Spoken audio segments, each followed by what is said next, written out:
Basically, a little bit about myself. I'm the producer of a group called the Cataracs, and the first big song that we had, it was called like a G6, and that was probably came out about 2 years ago now. And then since that song, we probably sold a little bit over 10 million records that we produced. We did G6. I did all the Dev's music at the bass down low. If you know that song, I Want to Kick It in the Backseat, that was me. I did the song for Snoop Dogg. So anyway, I wrote these songs, I produced that. I did it all on Reason, too. I love it. I wear it like a badge of honor. And when we made G6, it was a bit of an anomaly. And I realized really quickly that it was like this strange song that nobody ever thought would get that big. And I couldn't recreate it. I had some friends back home, they were called The Pack, and they made a song called the Van Song. Do you guys remember that? Got my Vans on, but they look like sneakers. Does anybody remember that? Okay, so that was actually the reason I started using Reason, because they made that song on Reason. And I think it was like Reason 3.0 back then, or 2.0, or who knows. But anywho, it's an anomaly. And people have these huge hit records, and you're like, how do you do it? How do you make Teach Me How to Dougie? Well, you can't. Okay, you could do it once maybe, but you got to step out of that shadow, and you got to start having a strategy about how you make songs. So we did this song called Backseat, which I was really more proud of than anything, because I was in the shower and I was singing it to myself, and I knew I wanted to make a song, I thought it would be catchy, about hooking up with girls in the backseat of a car, because we've all done it. And I knew there would be this catchy little part where it does this octave up, and do you want to kick it in the backseat?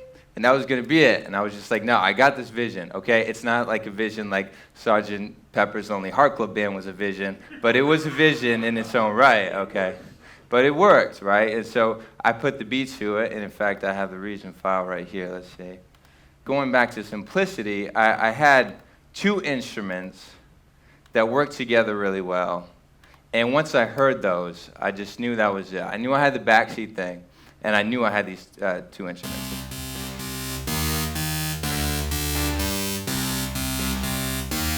That's it.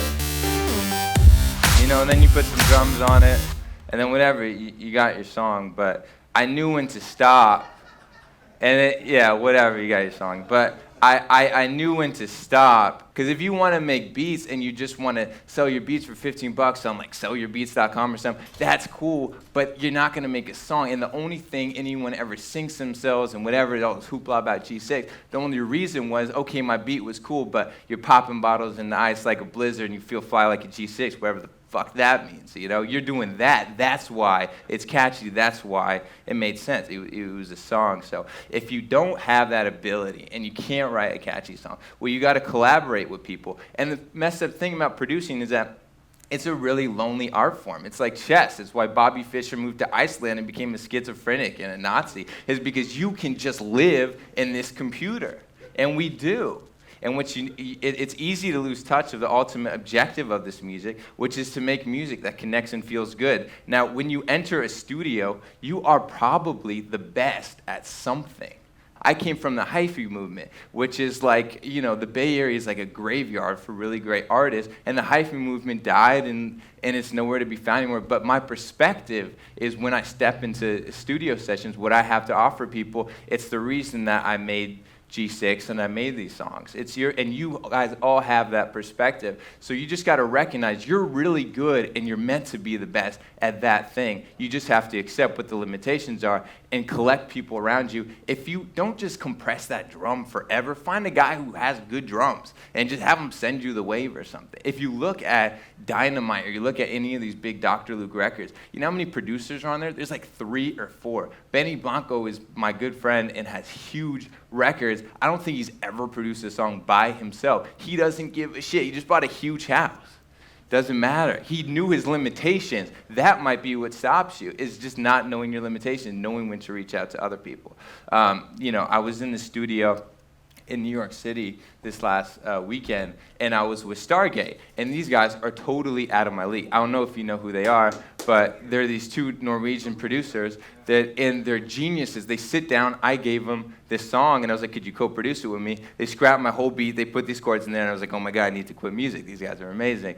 There's one quiet dude who's playing the key, and then there's one dude who's like really loud, but he never touched the keyboard. And I realized what he did, he's the guy that goes, that's it.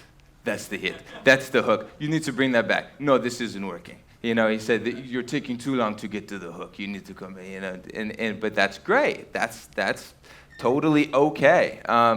You know, Dr. Luke's camp is so interesting to me because, I mean, like, hopefully this didn't take it the wrong way, but it is an assembly of, like, the reject Toy Story toys, kind of. It's like you got this hip-hop guy who did rap, but didn't really make it rapping, Jay Cash, and you got Ammo, and they write all of Kesha's verses, and that's what they're good. And then you have Bonnie McKee, who sounds like she would have been good in the 90s. She like would make sense for adult contemporary radio, but she's like the Katy Perry that never made it. But she writes all like 80s songs, you know? And Luke is like this mastermind that brings them all together. And if you can be that, that's great. You know, if you can be a producer that learns how to assemble all these people, you may never have to touch a keyboard again in your life, because we're all here. We all ventured out into music. Not thinking that we were like a modern-day Beethoven. We did because we thought we knew a good, catchy song when we heard it, and we could do that too. So that's the ultimate goal. Don't get caught too much up in staring at your computer. You can do that. If you believe it and you're right about what you believe, if you believe in yourself, then you can accomplish that. Don't get too selfish, and don't get caught up in the technical aspect of things.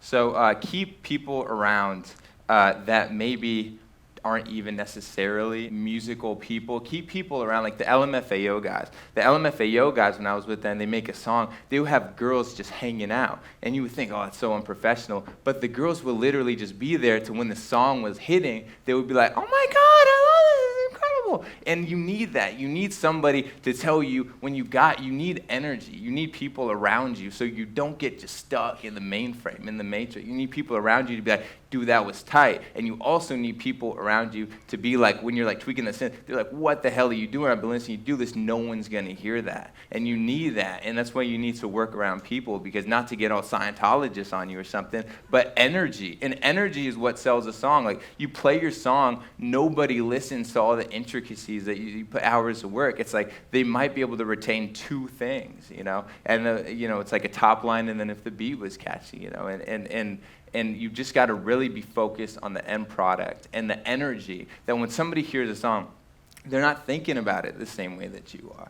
You know, they're not thinking about the way the mixing guy or the mastering guy or you when you made the beat. They're thinking about the energy that it gave them. So keep people around you all the time. Okay, so the Cataracs, like, everything is produced by It's the Cataract, but really I'm the producer, and I got a guy named David who just sits around and smokes pot. But he's the other Cataract, but he's really good at just knowing when something's there, and he tells me, Niles, yo, you got to stop. And it's so funny because we go to these sessions, like we go Stargate and stuff, and they always reach this point where they're like, wait, what does the other guy do? He's just been sitting back there eating because he has the munchies. Like, what is he doing? But, you know, but of course he raps also when we do music. But that's so great. Like, you have to have people around you, because people will just, they'll keep you focused on what's important. And so he is my kind of check and balance a little bit. Making music is a little bit like trying to write poetry in a language that we don't speak. We learned to say, yo quiero Taco Bell, and I want to use the bathroom, but we're trying to write poetry in this language now. But we do it, and it's okay that we do it, because we know when something connects, okay? That's why we all signed up for this. We all think we know what that hit song is when we hear it, and we go, I can do that too. And it's got a catchy hook, and it's got a catchy beat.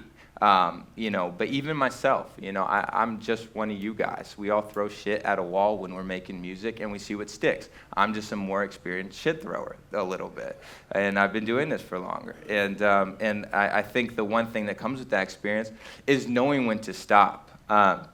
You know, if you've got your, I throw my hands up in the air sometimes. You guys know that song, Dynamite? Okay, then you got that, and you stop. And then you put on your I came to dance, and put on my pants, and whatever the hell else you did for the rest of the song. But you've got your I throw my hands up in the air sometime. That song is one of the biggest songs of last year because of that. And everything else was just not messing that up. You got to keep it simple. You got to know when you got something good. You might not be sure about it. And naturally, as human beings are, when we're not sure, we do more. We add more. We're not sure about a beat. Is the beat good yet? Let's add 4 more synths. No, shit, don't. You had it. You know, so many times, David, the pot-smoking better half of the Cataract, that's what he's there for, you know? So So anywho.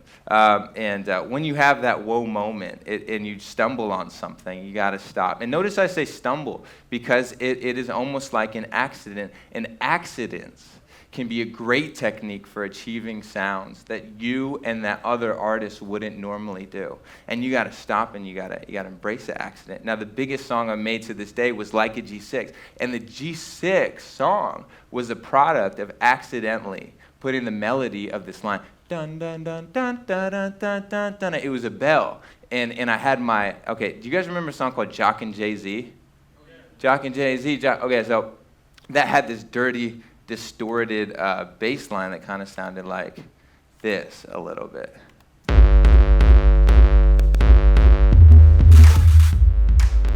Right? So that was the distorted bass line that I was trying to do, and I had my bells up here, and they sound like this. Right? And then accidentally, on Reason, do you ever drag like melodies into the wrong lane by accident? So it became this.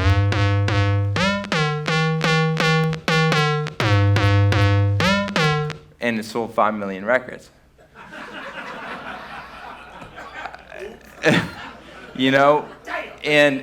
And you know what's so funny about that is, okay, I was in the back of this pool house when I first moved to LA, and I was just taking sessions with anybody that I possibly could. So they said, here are these 4 Asian guys. They're called the Far East Movement. I was like, oh my God, I just want to play in bed, and I'm hungover. And they came in, and I was like, this is never going to amount to anything. So I made this beat, and I made it in like 25 minutes. And we had the chorus, which was like a G6, and that was from a different song that we already had. And I was like, well, why don't you just put that on there?